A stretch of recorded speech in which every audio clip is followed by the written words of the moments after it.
All right. Welcome, welcome. Hello, my name is Trish Ajel Roberts, and welcome to the Mind Blowing Happiness podcast. I'm going to do that again. Hello, my name is Trish Ajel Roberts, and welcome to the Mind Blowing Happiness podcast. Today, we're talking to award-winning playwright and author of Black Girl in Love with Herself, and she's also the Black Girl Joy Experience collaborator, Trey Anthony. How are you doing today, Trey? I'm great. Thank you so much for having me, Trish. I really appreciate it. Thank you. Thank you for being here. And before we get started, I want to make sure to read your full bio so everybody knows who you are. Well, maybe not the full one. I want it's too long. Okay. But good stuff, and I want people to know who you are. So Trey Anthony is a badass Jamaican-British-Canadian truth teller, award-winning writer, and wellness expert. She's the girl to call when you want to turn your inner shame into success. Trey is known as the Oprah of Canada, the first Black woman in Canada to have her own primetime series on a major network.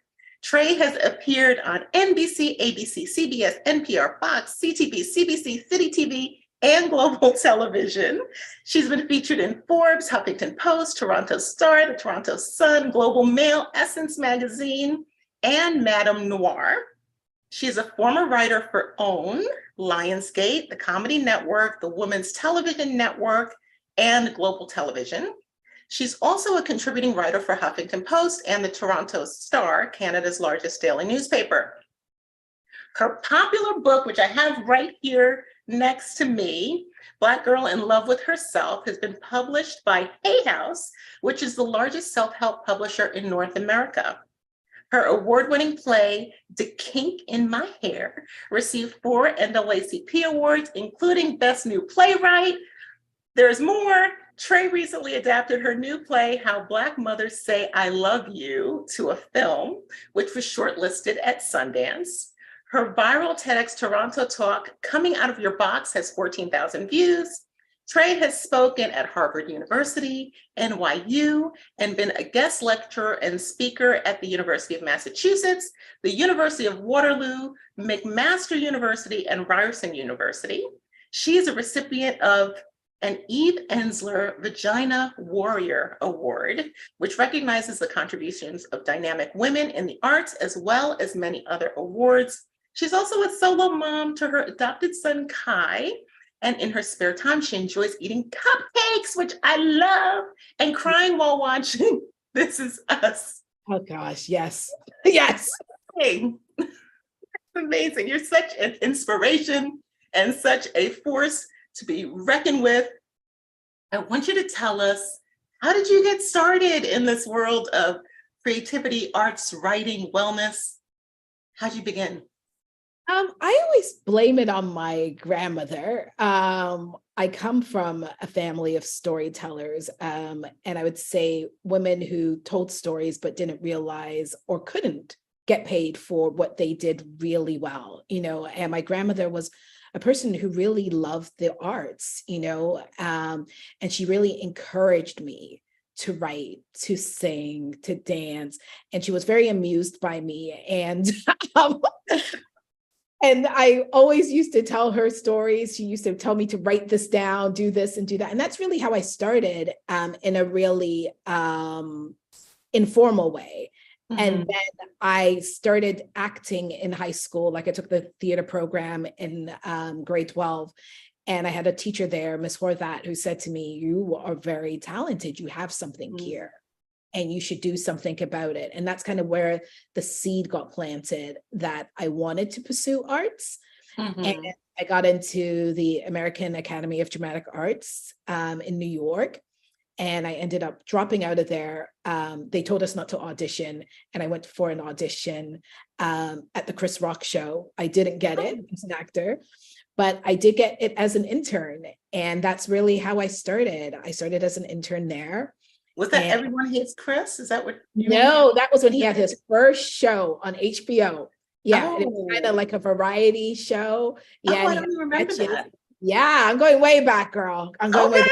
The black don't crack. The black don't crack. I hear that. Yeah, the black don't crack. But yes, I'm going with his first ever special he had on HBO. I was an intern on that show. And that's how I got my quote unquote big break. And I came back to Toronto. I started doing stand-up comedy. And there was a show called After Hours with Kenny Robinson. And that's kind of was like the equivalent to Mad TV in Canada at that time, right? Or Saturday Night Live. And I acted in that and wrote for that. And then the rest is just history in the sense of I really did a lot of comedy. And then I felt I was being really pigeonholed and typecast. And then I wrote my first play, which was The Kink in My Hair. And I wrote that because I wanted to show that I could also do dramatic stuff, dramatic roles. And that was my first ever play. And it just took on a life of its own, breaking box office records, got adapted into a TV show. And it kind of all just went from there. Yeah. The angels shine down on me a lot. And I read your whole bio and I did not touch on comedian or actor, even with all of those amazing accolades. So I love it. I learned a word recently called multi-passionate. I hadn't heard that before. Oh, I love that. I can take that. I love that. Yeah. Because, I know for me growing up, it was kind of like, well, what are you going to be? And you're supposed to choose one thing. Yeah. And maybe you like a lot of different things and you're talented in a lot of different ways, which you certainly are. So yeah, that was a wonderful story. I've been listening to your book, which is your memoir, which tells your story, but I don't think I knew that part. I didn't know the starting with Chris Rock. So that's really interesting. Yeah. So that's where I started. I was an intern. I was guarding the camera equipment in the van. So it wasn't glamorous by any time. Get coffee, in the hot sun in New York. I was the person who sat in the van and watched the camera equipment so nobody would steal it. So it sounds very glamorous when you say Chris Rock, but it was not a glamorous position at that point. But that's how you learn, That's how I started. Yeah. Yeah, like so many times you learn, and I had to learn this, that you don't just learn by learning whatever the subject matter is. You learn by getting the connections, by having people who know people who you can connect with and get, additional insights. Yeah. So being in that space with Chris Rock and his friends when he was on the way up was clearly the place to be. It was clearly the place to be. And I learned a lot, even of how people were writing sketches, how to deliver a sketch, how to, do a punchline, how to put a show together, the casting, all of that. And you're absorbing all of that as you're doing those things like guarding the camera equipment, right? Because you're watching it, right? You're seeing actors coming in and out of the van, reciting their lines, you're invited to some of the writers' room meetings and all of that. So it was definitely one of my biggest learning experiences. Yeah, that's fantastic. And not for nothing, if the camera equipment went missing. Yes, girl, it was an important job. It was a very important job. It changed the whole course of the day. So that's right. Awesome. So today's topic, what I want to talk to you about, which I think is perfect for us because you have Black Girl in Love with Herself and all your work in wellness. So our topic is Black Girl Joy and self-love for Black women. Love it. Love it. Love it. Woo-hoo. I found this quote, which I actually sent out yesterday in one of my newsletters, which I had never seen before. And I don't know if you've seen this one. It's from Nina Simone. And she says, you've got to learn to leave the table when love is no longer being served. Okay, so you heard that. Yes, I know it. Drop the mic, right? Okay. That's right. Yeah. You've got to learn to leave the table when love is no longer being served.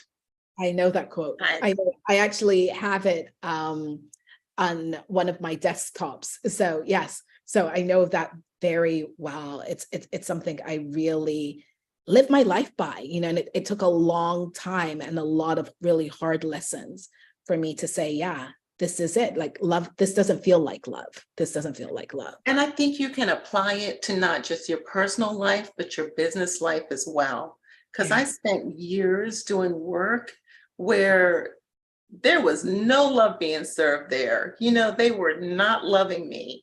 And it took a long time for me to realize, like how you did, that I can operate in a different way, that I can do creative things that I'm really good at, and really kind of redesign my life. So it's been amazing. But so I like definitions, and I pulled up a definition of joy for us. I actually had used this in my Black Girl Joy Masterclass, and this is from Webster. So they define joy as the emotion evoked by well-being, success, or good fortune, or by the prospect of possessing what one desires. And I think prospect might be the most important word there, I like because that. it indicates hope. You know, because sometimes you may not have it today, but you can still be joyful today if you have the hope of what's to come. So I don't know. What do you think about the definition? Do you like it? Yeah, I think the thing which I would maybe counter is the prospect of hope, the prospect of joy, right? Of it coming.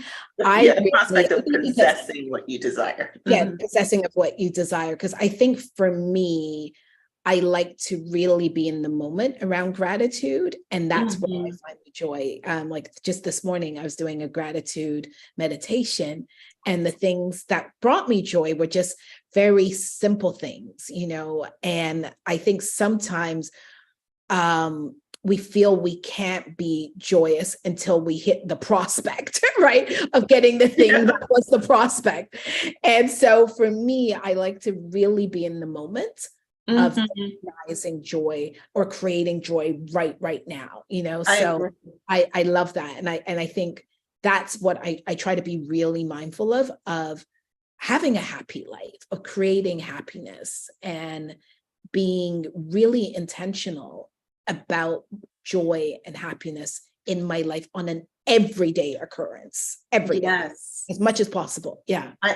I couldn't agree with you more. You're preaching to the choir over here. Although I would say that my hair is talking to me right now, and my hair is like really joyful at the prospect of one day being the color of your hair, because your hair is so fabulous. I was like, you know,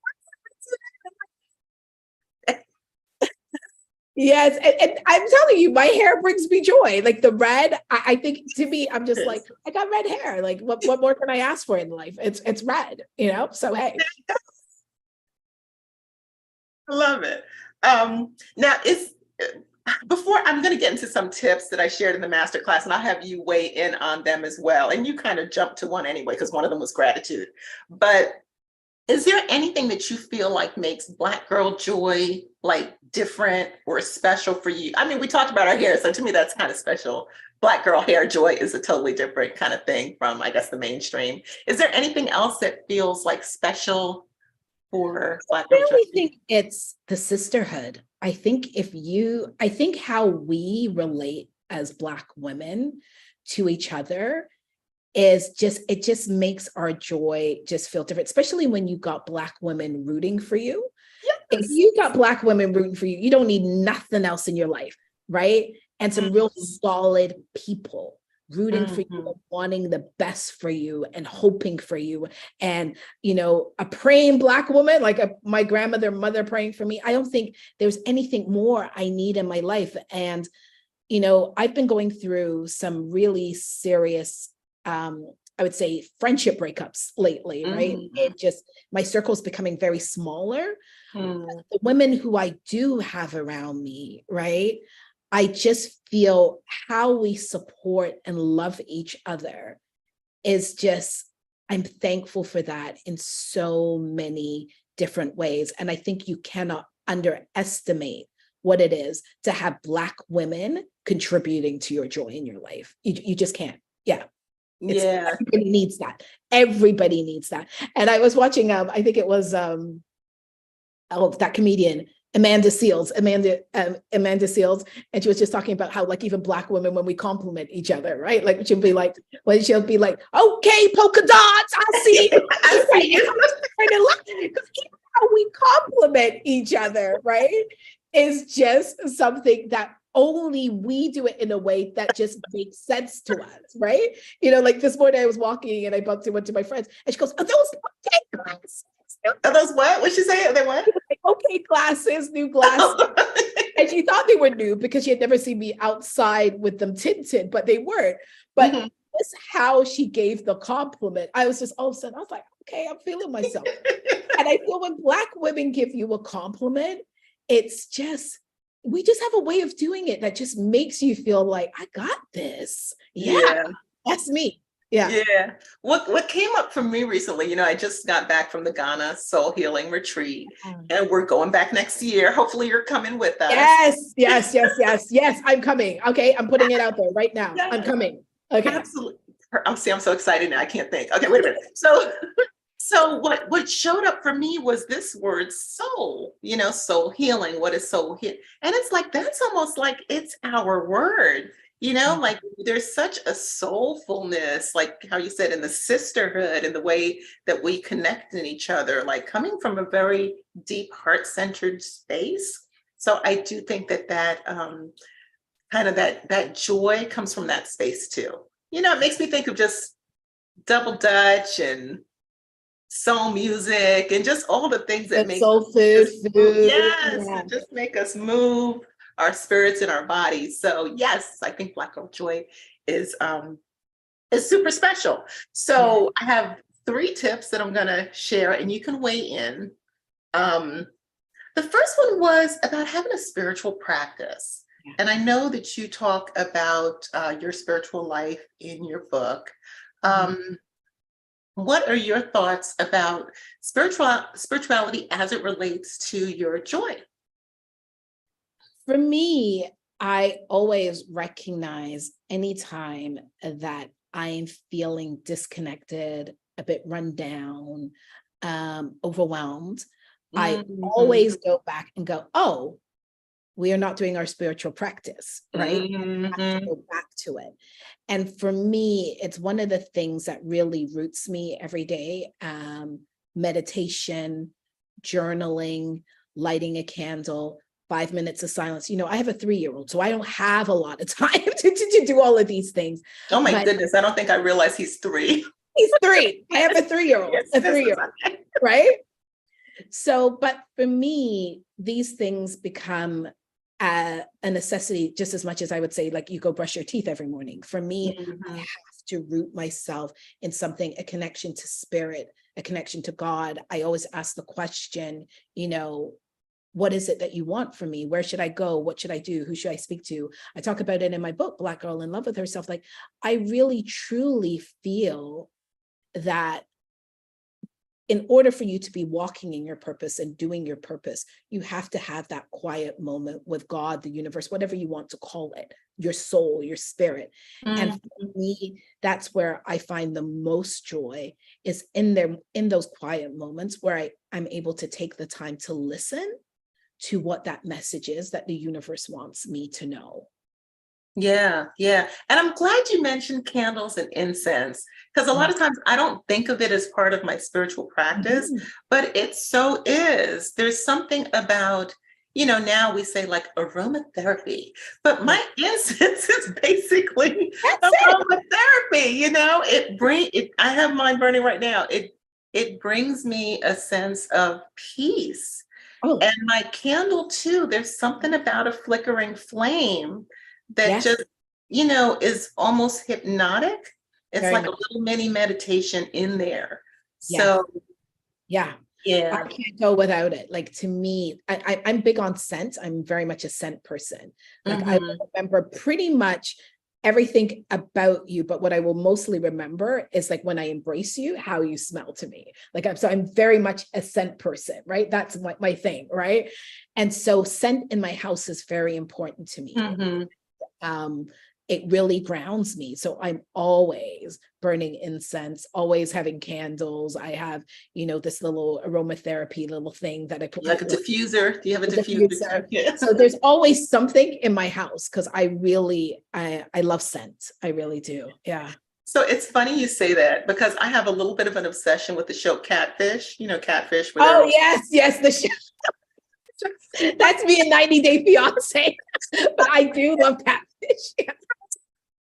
Watch them and I'm like, how can they be in love with this person? They haven't even smelled them yet. I know, right? Because I'm telling you, for me, that is just such a guiding thing. What you smell like? I'm always like, I gotta know if they smell good. Like, and then I'm just like, kind of like, behind the ear, everything. I'm like, I need to know that. Yes, I'm with you on that. I am with you. Scent is huge. it's huge, huge, huge.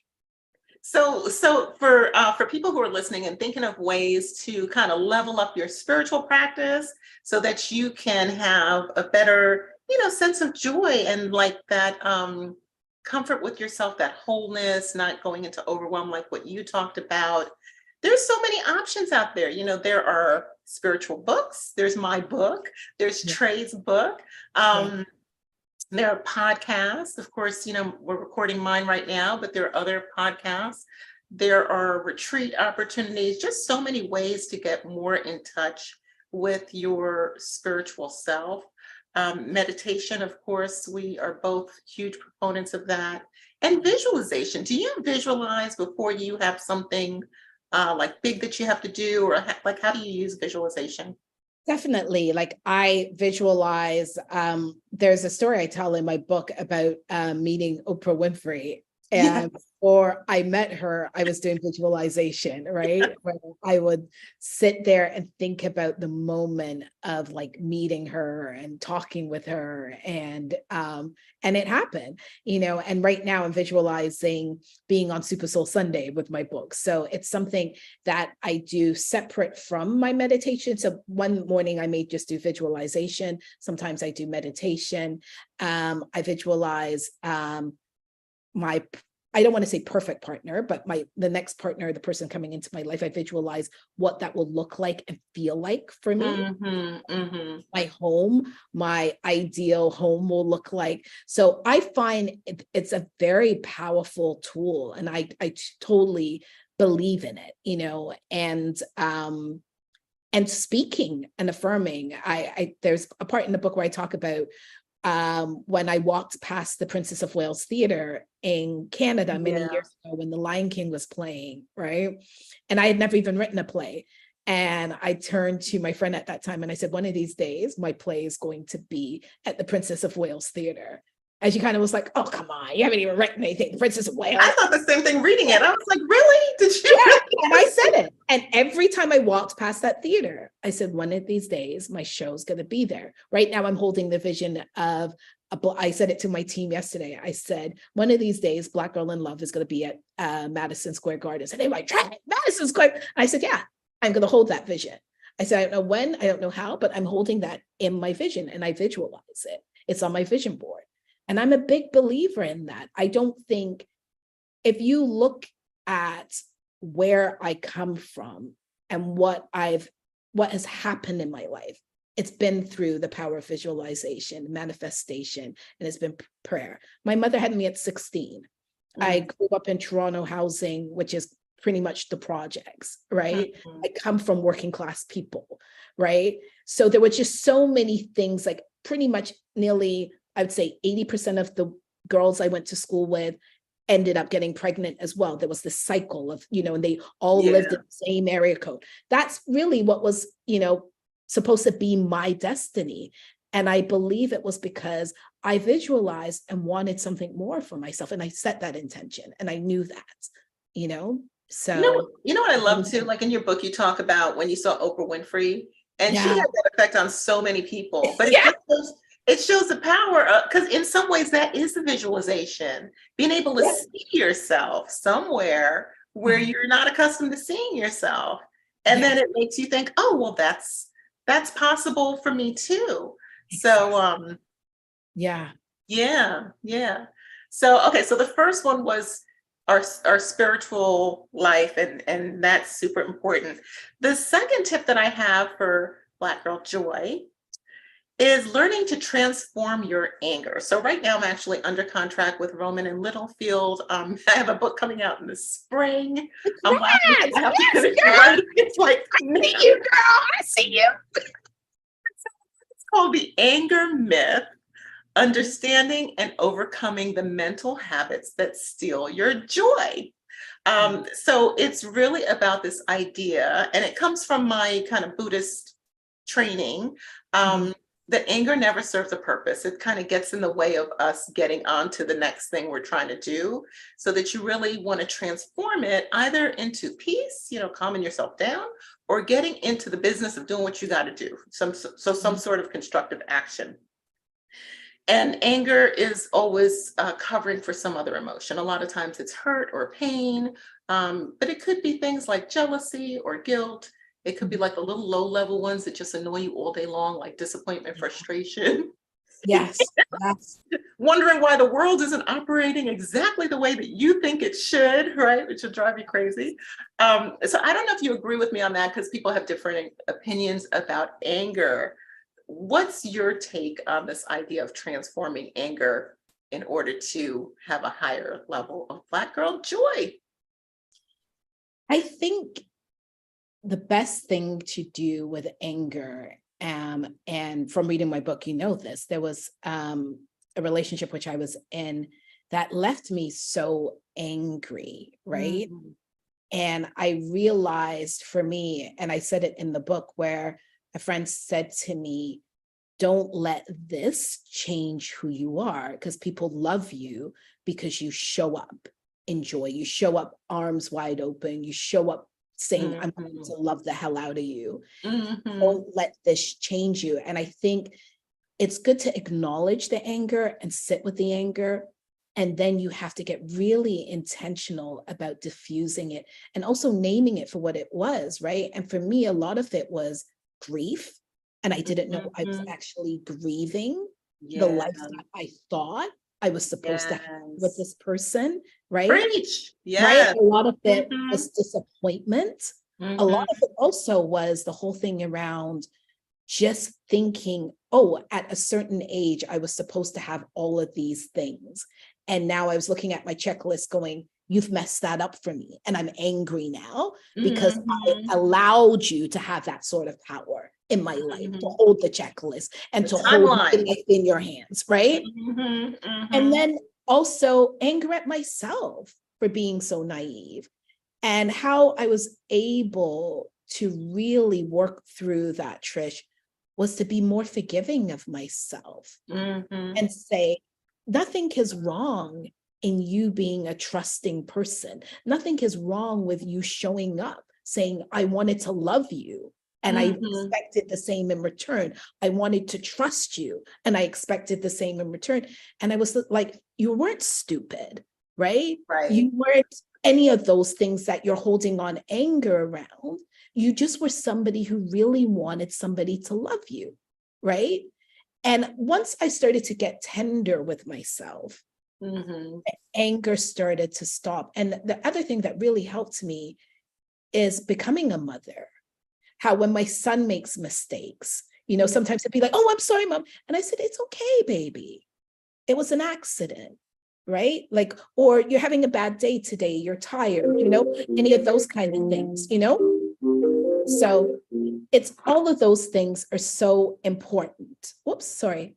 Did I lose you, Trish? No, I'm here. I can still see you. And learning to have like, learning to have grace all of those yourself. things. Yes, right?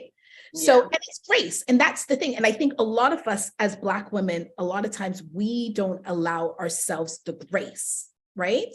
We don't allow ourselves grace. And so for me, I give myself grace now in everything that I do. Yeah. And your son is a perfect example, because sometimes we're so in the habit of not giving ourselves grace. It helps if we pretend we're someone else. Like if we pretend that we're a child, or we pretend that we're like a little puppy or something, and you start talking to yourself the way that you would talk to your child if they made a mistake, or the way that you would talk to your puppy if they made a mistake, you know, or with the same kind of kindness. Same kind of kindness. And because even me, sometimes I have to say to myself, I say, and I literally say it aloud. I say, you're not allowed to talk to Trey like that, actually. I'm sorry. You're just not allowed. You're just not allowed to talk to her like that. I know that's how we used to talk to her, but you're just not allowed to talk to her like that anymore. So people laugh at me because I have pet names for myself now. So when I like do things that, you know, maybe I make a mistake, I'll just be like, it's okay, sweetie. And you have to talk to yourself in that way. Yeah. And that has really what has been the healing power for me around letting go of anger, because I think a lot of us I know I can only speak for myself and my family. I've been around Black women and generational trauma where they have held on to that anger, and that anger has also been released on my little body, my soul, my spirit. And I'm like, it ends here. It ends here. We don't have to continue this. And that's a good point, because it's like, you may think that you're holding on to your anger and you're holding on to it by yourself, but it's going to show up. So whether it is eating away at you, negative physical results, or negative mental health results for you, it also comes out. So you could be yelling at the kids, or the guy, the bus driver, the server in the restaurant, you're just running around releasing it. Yes. People who can't help you with it. Nothing to do with you. Nothing. Like, even recently, I was finding myself and I'm glad you talked about the kids, because I think it's something that we don't even recognize sometimes because they're so helpless. I was finding myself really getting short with my son, really feeling really frustrated with him, really, parenting just felt really hard. And then I recognized I was working on projects that I wasn't that excited about, right? And I don't know why my phone keeps calling through. I'm so sorry about this, Trish. That's okay. We can edit it out of the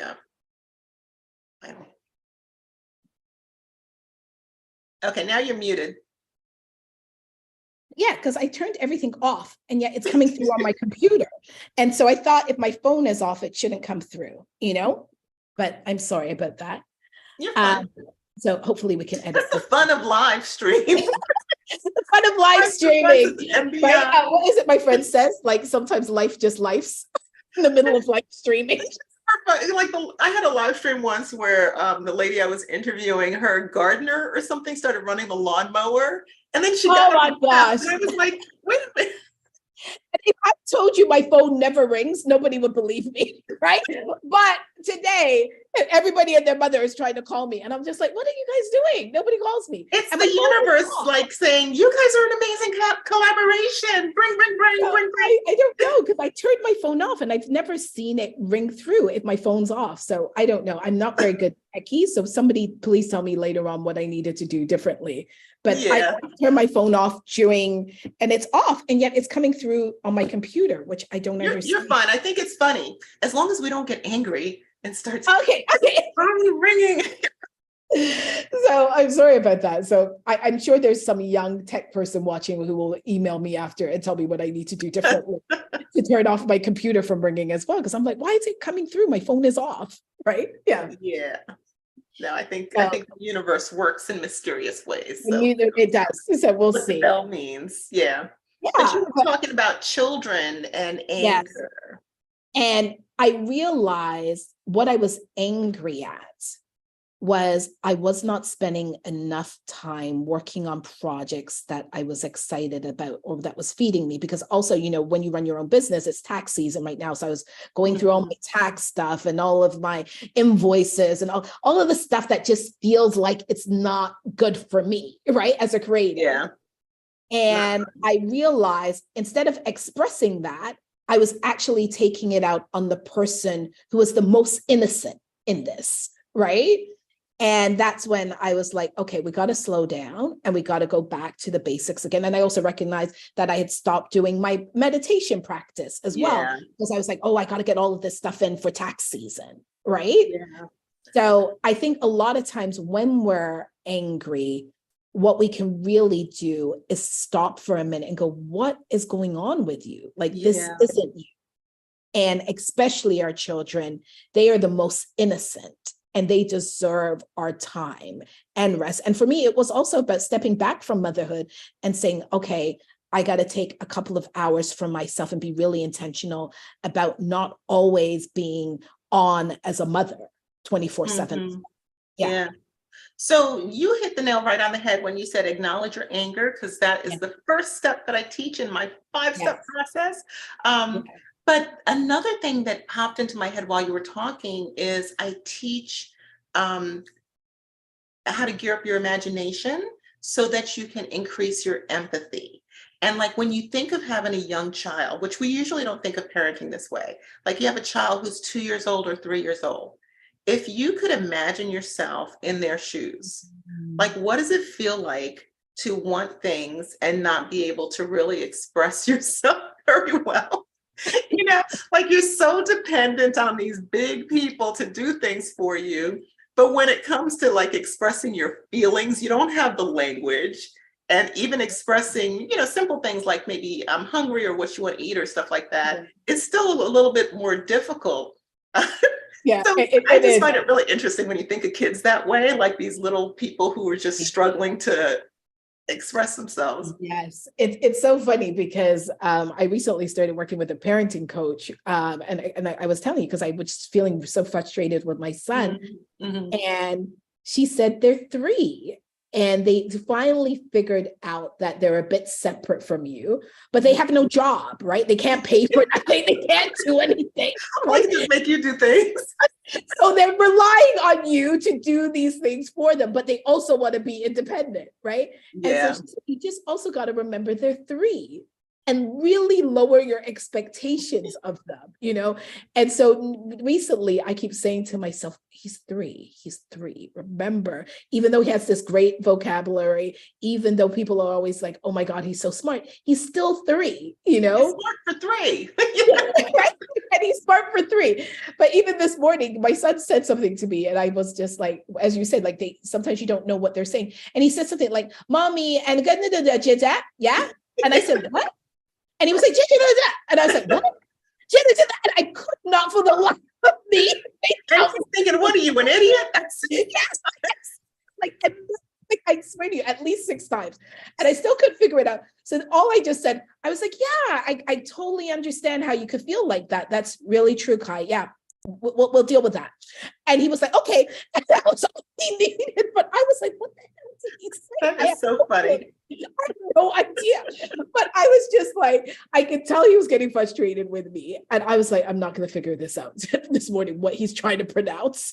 But I'm going to acknowledge his feelings around it because it's, of course, very important to him in his 3-year-old brain that I acknowledge that this is important. That is so cute. All right. So the third tip that I had, we kind of already talked about gratitude. You mentioned gratitude meditation. We talked about journaling. One thing that I love to do, which I haven't shared with you, I've shared in other kind of platforms and stuff like that, is that I love to take a gratitude shower, like at least once a week. I get in the shower. What does that look like? Oh my gosh, I've never heard of that. Because I made it up a couple years ago. I love it now. But you know why? Because it's so easy to just not even acknowledge our bodies. I get in the shower, you're thinking about your next meeting, what your day is going to look like, all of what you have to do. I like to go in there and just acknowledge myself, that I have 2 eyes that can see. And how amazing is that I can smell. People lost their sense of smell during COVID. They never cared about it before, but then when they lost it, they were like, oh my God, I can smell, I can taste, I can smile. People have strokes and Bell's palsy. Like, you don't know when you're going to lose a tooth or lose your ability to smell. So I just try to really sit with myself and appreciate myself, appreciate my arms that can carry groceries and hug babies. And I came to a reckoning with my belly. Oh, please tell me how you got there, because I still ain't there. I ain't there, and I'm going to admit I am not. But see, you're going to do it. Start doing it, and you will come to a reckoning, because it's like we have so many images telling us that there are things wrong with our bodies as women. So I'm just like grateful that I have healthy breasts, and I have a belly that absorbs nutrition into my body. That's how I get all my nutrients into my body. I have a back that's able to help me lift things and do things. So just really appreciating the functioning of my body. I have a beating heart. It's so easy to take these things for granted, but let the day come when something doesn't work, even when it's something small. You're like, It's so like, it could be like a big pimple right here. And I'd be like, oh my God, what am I going to do now? So just once a week, at least, just really acknowledging that I have a functioning, working, healthy body. And I'm so grateful for that. I love that. And then you can go on with stuff that you like or whatever. But I mean, my God, there are people having their colons removed and just all kinds of stuff. So I'm okay with Gosh, I want to get there, Trish. And I would be lying if I said I was there. I You feel know, it's like being good with happy my where you body. are. So yeah, it is about being happy with where you are. I totally, I feel I've been battling my belly for years now. Right? Like, I'm just like, I don't know. You and a million billion other women. We're doing battle against our own bodies. I know. And it makes sense to me. And there are days where I look in the mirror and I'm like, girl, okay, yo, you got it going on. And then there are other days I'm like, Belly, come on, man, work with me. Just pretend like, think about those Rubenesque paintings from, I don't know, the mid 18th century, whatever, where those women all had bellies, and bellies were very in vogue at the time. It's funny, there's this YouTuber I watch and she's so amazing. I can't remember her name, but she's this African woman, very a bigger boned woman, but she does this thing where she talks to her belly and I just love it. And she was like, look at you with your big jiggly belly, I love you. And I always just like, oh my God, I want to do that. I want to be that person, but I'm not there. But I love watching her. Start in the shower. Just like come to reckoning. Or you could do mirror work too, but just come to reckoning with the fact that you have a functioning body. And how many people don't have that? You are 100% right. It's something that I know in theory, and I want to get there. And I think, but that's the only part of my body, but I feel like I'm still working through. It's still a constant. Just rub it.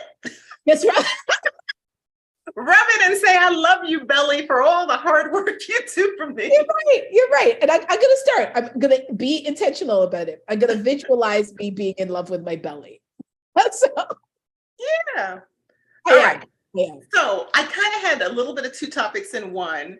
I hope this is okay. So we're going to just try to cruise on through. So we talked all about Black Girl Joy. I am leading the Black Girl Joy Self-Love Retreat in Miami in January 2024 and the Ghana Soul Healing Retreat in March 2024 that Trey's coming to. Who knows? Maybe she'll come to Miami too. Maybe I could talk her into it. Hey, maybe you can. Maybe you can. Yes. I'm working on another domestic retreat for this year, which I will announce later. So stay tuned if you want to work on your happiness and your self-love journey. So Trey, we talked about spirituality. We talked about getting rid of anger. We talked about focusing on gratitude. When we talk about self-love for Black women, beyond the joy, I like to talk about what I call the pillars of self-love. So it's self-awareness, because you need to have a sense of who you are. Authenticity. Once you know who you are, you have to kind of feel okay showing up as yourself. Confidence, and then healthy boundaries. So not letting people just, trample on your space. So I think I don't remember if I read this about you or not, but I coach other Black women to write their books and tell their stories. Are you coaching people who write as well? I feel like I saw that. I do coach women who are writing. I also coach women who are trying to get out of their regular 9-to-5 and be creative entrepreneurs. So that's something that I do as well. Yeah. Like if you got more in common than I knew. Yeah. So I do that a lot because I always get the question of like, how were you able to make it work and make business out of creativity? Yeah. So I do a lot of coaching around that. Yeah. Okay, perfect. I thought I had seen that somewhere. So we both coach women to help them kind of tell their stories and get into the work they would really like to do. So I want to ask you about those things. How did they show up? Like, how did self-awareness show up for you when you were working on your memoir or when you coach people? Like, can you talk about that a little bit? I think for me, the self-awareness piece for me working on my memoir was I started writing the memoir, as you know, when I found myself in a position of my relationship, my long-term relationship of 5 years had just abruptly ended. I had a 14-day-old baby that I had just brought home. We were going into the pandemic. Because I was a creative, all of my gigs were being canceled, and it was hard. And I really had to take a look at myself and go, how did I end up here? Like, what choices did you make to end up here? And it could have been really easy to place all of the blame on my ex-partner at that time and said, you did this to me. But I had to say, no. You participated in this. And you chose to really ignore a lot of red flags, a lot of signals, a lot of things that, and we all know it, that little feeling in the pit of your stomach that goes, this ain't quite right, right? And so for me, the self-awareness piece, that was the only way I was able to write the story and really take a look at what along my way along as a child, from a baby, from a teenager growing up, made me okay with some of the decisions that I allowed in adulthood, right? That's with family boundaries, friendship boundaries, relationship boundaries. And that is where self-awareness comes from. You can only heal if you have self-awareness about what got you in that position. You could blame your mother all day long and say, oh, she didn't hold you long enough. She held you too long. It's always something. Or your father didn't show up, or your father, showed up too much. Leave. Yeah, right? There has to come a time when you're like, hey, this what life was my role? Yeah, I'm responsible for it. I made some decisions. And that's not about beating yourself up, but it's about going, everything, when you think about it, when good stuff happens in your life, you take the credit for it, right? You really take the credit and go, I did the hard work, I did this, I did that. But when the shit hits the fan, how many of us go, oh, actually, that was me. That was all that was all me. That was all me. And so that's what I had to learn and go, no, that was you. You chose that, or you chose to remain silent, or you chose to ignore that, or you chose to put your needs and want at the bottom, right? You chose that, right? So there's always a payoff in everything. None of us are victims. That is the truth. Right? There's always a payoff. And what you have to take a look at is, what was the payoff value for you and why you chose that, right? So, and that's, that's responsibility. Yeah. Right.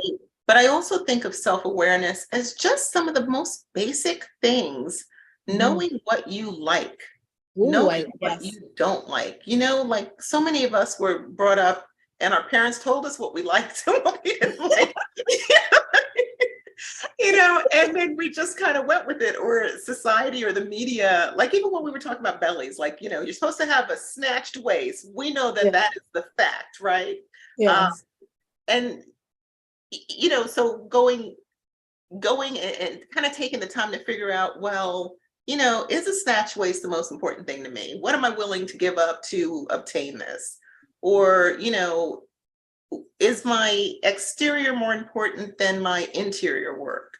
Or if I had an extra hour, would I rather be taking a really great midday nap, or would I rather be at a yoga class? Like somebody might think the yoga class looked like the thing to do, but maybe I really just want to take a nap. I'm doing the napping right about now in my life. I am big on naps right now. So I would say, girl, take the nap.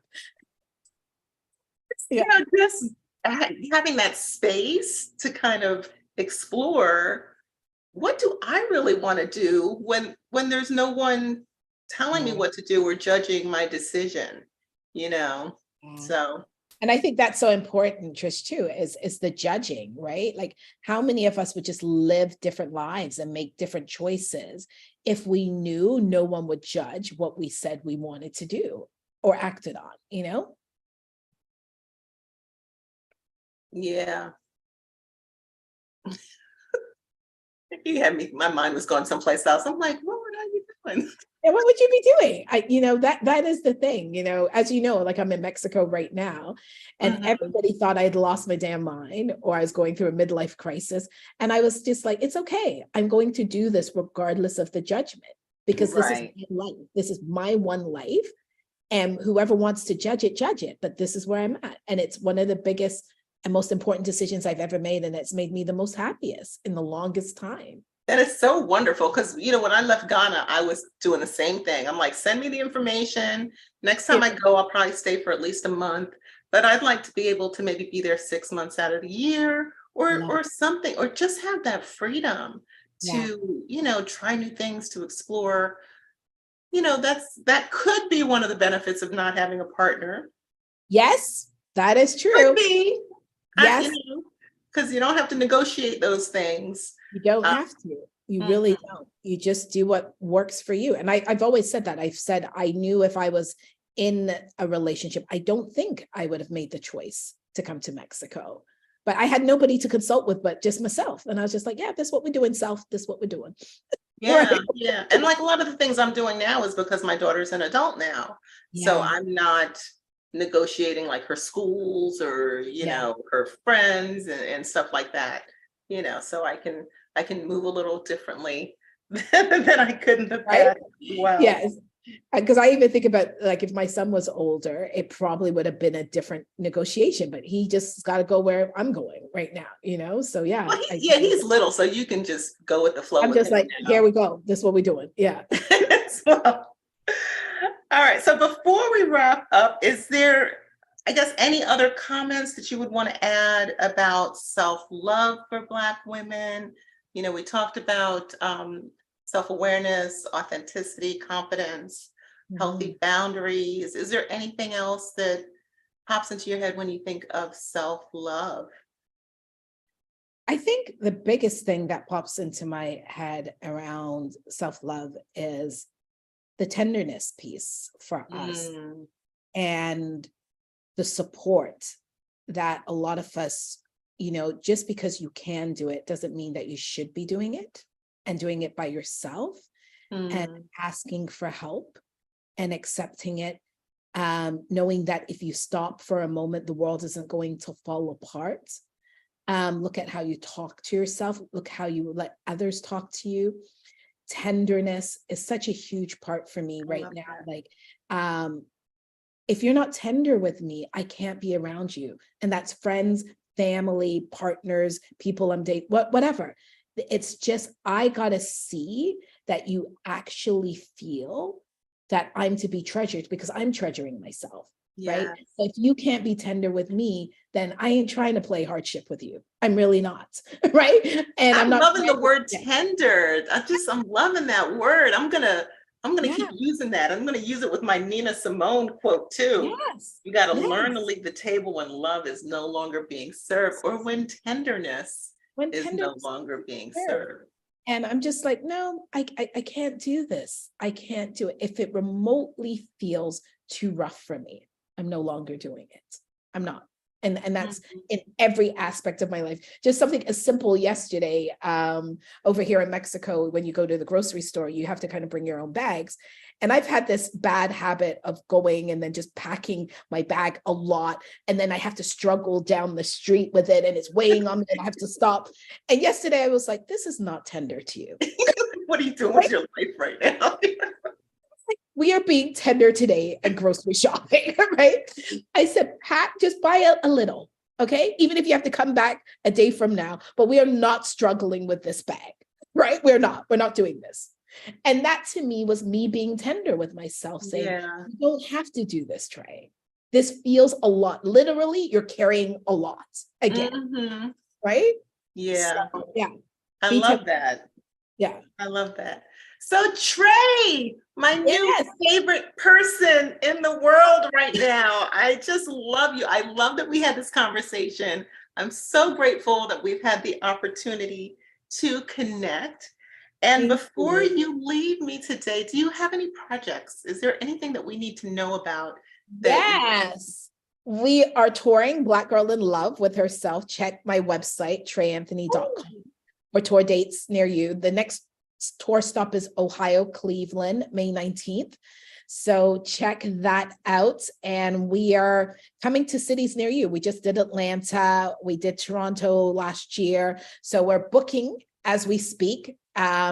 The Black Girl in Love show. People love it. It's okay, so it's a show. So it's not a book Yes. tour.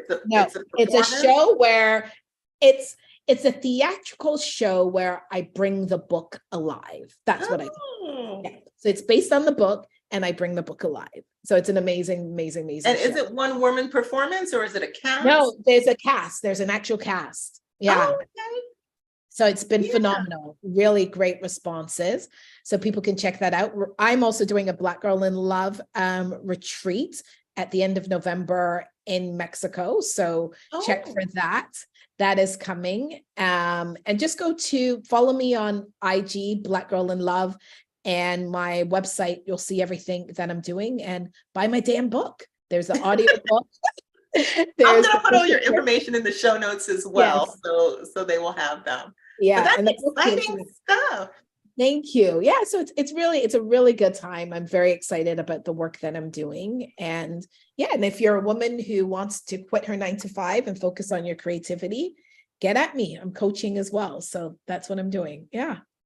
All right. Awesome. Awesome. I'm making my notes. I'm like, ooh, you've got a retreat in Mexico in November. Yes. Check it out. And I want to see your show. I saw that you were in Atlanta, but I have to pay a little bit more attention. I didn't realize it was a whole theatrical event. Yes.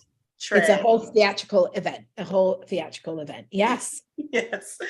Okay. Well, thank you for being here. Thank you to the listeners. I hope you enjoyed this episode of the Mind Blowing Happiness podcast. You can visit blackgirljoytalk.com to book a call with me.